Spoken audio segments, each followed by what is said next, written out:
முருகன் தான் வந்து போட்டிட்டீங்க. ஆனா நிர்மலா சீதாராமன் அண்ட் ஜெய்சங்கர்லாம் போட்டிடாம ஏன் அப்படின்னு எதிர்க்கட்சிகள் கேட்குது. இதுல என்ன சமூக நீதி இருக்குன்னு இல்லை, இது வந்து இது வேண்டுமென்றே சூழ்ச்சியால் இவர்கள் திருப்பி விடுகிறார்கள். ஜாதியை பார்த்து இல்லை, இது வந்து நானே விருப்பப்பட்டு, ஏன்னா அதில் என்னமோ என்னை வந்து கட்டாயப்படுத்தி நானே விருப்பப்பட்டு, தம்பிகளுக்கெல்லாம் எல்லாருக்கும் தெரியும், ஒரு வருஷமாக சொல்லிட்டு இருக்கேன், ஆண்டவனும் ஆண்டு கொண்டிருப்பவரும் அனுமதி கொடுத்தான்னு.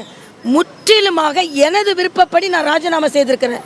இன்னும் 15 வருஷத்துக்கு கூட நான் கவர்னராக இருக்கலாம், ஒரு பிரச்சனை இல்லை. ஏன் விருப்பப்படி நான் ராஜினாமா செய்திருக்கேன். அதனால் இந்த சமூக வலைதளத்தில் உலா வருது, தமிழிசையை நிற்க சொல்லிட்டாங்க. அப்படி பார்த்தா முருகனுக்கு ராஜ்யசபா கொடுத்துருக்காங்களே, கொடுத்துட்டு பாதுகாப்பாக தானே நிற்க வச்சுருக்காங்க. அதனால் இதையெல்லாம் அப்போ அந்த சமூக நீதி என்னாச்சு? இது எழுதுகிறவங்க என்ன சொல்லணும்னா, முருகன் போன்ற அந்த விளிம்பு நிலையில் இருந்து உயர்ந்த ஒரு தம்பியை, ஒரு பட்டியலினத்து தம்பியை பாதுகாப்பாக வச்சுருக்கிறாங்கன்னு ஏன் எழுத மாட்டேன்றீங்க? ஏன் மத்திய பிரதேசிலேருந்து தேர்ந்தெடுத்திருக்காங்கன்னு ஏன் எழுத மாட்டேன்றீங்க?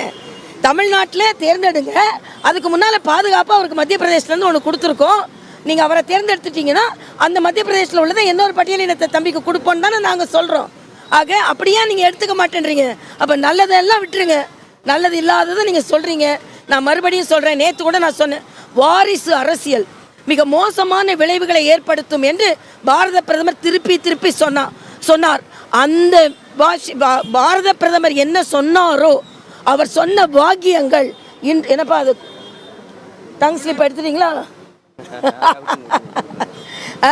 என்ன சொன்னாரோ அதை நீங்கள் இப்போ உறுதிப்படுத்தி கொண்டு இருக்கிறீங்க.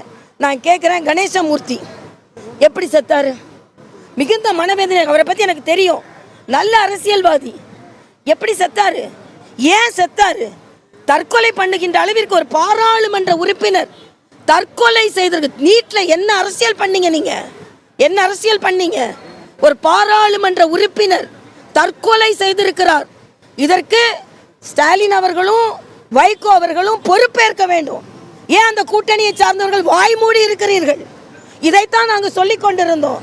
வாரிசு அரசியல் மிக பயங்கரமானது, ஜனநாயகத்தை படுகொலை செய்யும்னு சொன்னோம். ஒரு பாராளுமன்ற உறுப்பினரை படுகொலை செய்து விட்டது. இதற்கு அவர்கள் பதில் சொல்லியே ஆக வேண்டும். இப்போ நாங்கள் எல்லாருமே பொதுமக்கள்கிட்ட வந்து போட்டியில் நிற்கிறோம். அவங்கள அப்படி இல்லை. இன்னைக்கு முருகன் போட்டிடுறதையும் தமிழிசை போட்டிடுறதையும் மரியாதைக்குரிய நிர்மலா சீதாராமன் போட்டியிடாதையும் பேசுகிறீங்க. ஆனால் அவங்க பட்டியலை பாருங்கள். அதனால தான் சொன்னேன், நாங்கள் வரிசையாக நிற்கிறோம், அவங்க வாரிசாக நிற்கிறாங்கன்னு. இதை மக்கள் புரிந்து கொள்ள வேண்டும்.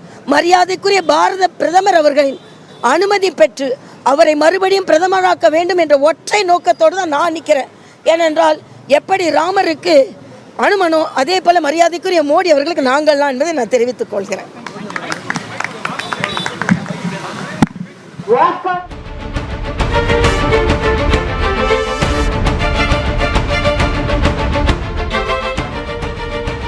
அன்புக்குரிய வாக்காளர் பெருமக்களே,